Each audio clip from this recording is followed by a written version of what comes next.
വിവിധ മതസ്ഥരായിട്ടുള്ള ആളുകളെ മുസ്ലിം പള്ളിയുടെ അകത്തളത്തിലേക്ക് ക്ഷണിച്ചു. എറണാകുളത്ത് പടമുകളിലുള്ള ജുമാ മസ്ജിദ്. നൂറ്റാണ്ടുകൾ പഴക്കമുള്ള ഈ പള്ളിയിൽ ബ്രാഹ്മണർ ഉൾപ്പെടെയുള്ള ആളുകളാണ് ഈ ഒരു വേദിയിലേക്ക് എത്തിയത്.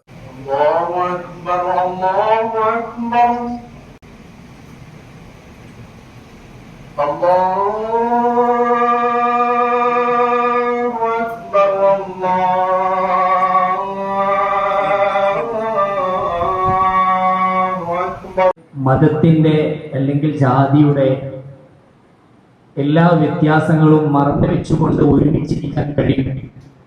നമ്മളങ്ങനെ ഇരുന്നിട്ടുണ്ട്.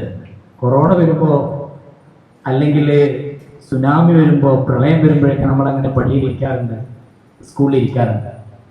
എന്നാൽ അതിൻ്റെ ഒന്നും ആവശ്യമില്ലാതെ സ്നേഹത്തിൻ്റെ പേരിൽ മാത്രം സൗഹൃദം പങ്കിടുന്നതിൻ്റെ ഭാഗമായി, പരസ്പരം അറിയുന്നതിൻ്റെ ഭാഗമായി, ലോകത്തിന് നല്ലൊരു സന്ദേശം കൈമാറുന്നതിൻ്റെ ഭാഗമായി, വിശിഷ്യായി കാലഘട്ടത്തിൽ മതത്തിൻ്റെ പേരിൽ സ്പർദ്ധകൾ ഉണ്ടാകുന്ന ഒരു സമയം, അല്ലെങ്കിൽ മതത്തെ ആളുകൾ മോശമായ ആവശ്യങ്ങൾക്ക് വേണ്ടി ഉപയോഗപ്പെടുത്തുന്ന ഒരു കാലഘട്ടത്തിൽ അതിനെതിരെ മതം അത് സ്നേഹം പ്രചരിപ്പിക്കുന്നതാണ്. ഏത് മതമായാലും അതിൻ്റെ അന്തസത്ത സ്നേഹമാണ്, സാഹോദര്യമാണ്.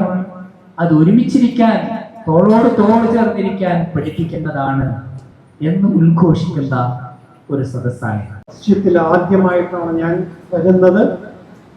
എന്നെ കണ്ടാൽ തന്നെ അറിയാം ഞാനൊരു ബ്രാഹ്മണനാണ്. അത് ഗൗഡസാരത്തിൽ ബ്രാഹ്മണനാണ്.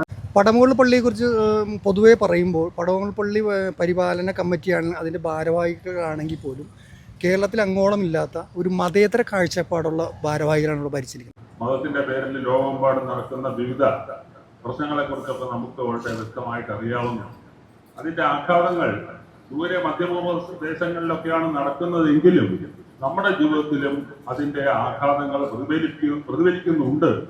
മനുഷ്യനാണ് മതങ്ങളെ സൃഷ്ടിച്ചത്. മതം എന്ന് പറയുന്നത് സ്നേഹമാണ്. ഇവര് ചെറുപ്പക്കാരായ പണ്ഡിതന്മാരാണ്. ഇവരുടെ മുന്നിൽ ശിരസ് നമിക്കാൻ തോന്നുകയാണ്. എത്ര ഉദാത്തമായ വാക്കുകൾ, എത്ര മനോഹരമായ പദസമ്പത്ത്. ഒരാളിനെ തന്നിലേക്ക് അടുപ്പിക്കുവാൻ, സന്നിവേശിപ്പിക്കുവാൻ, സാംശീകരിക്കുവാൻ അവര് ഉപയോഗിക്കുന്ന പദങ്ങൾ ഹൃദയത്തിൽ നിന്ന് ഹൃദയത്തിലേക്ക് പകർന്നു കൊടുക്കുകയാണ്. ഒരുമിച്ചിരിക്കാനും സന്തോഷം പങ്കിടാനും നമുക്ക് ഈ സായാഹ്നത്തിൽ തന്നെ സാധ്യമായി എന്നത് ഏറെ സന്തോഷകരമായ ഒരു കാര്യം. ഇതുപോലുള്ള കാര്യങ്ങളാണ് സമൂഹത്തിന് വേണ്ടി ആളുകൾ ചെയ്യേണ്ടത്.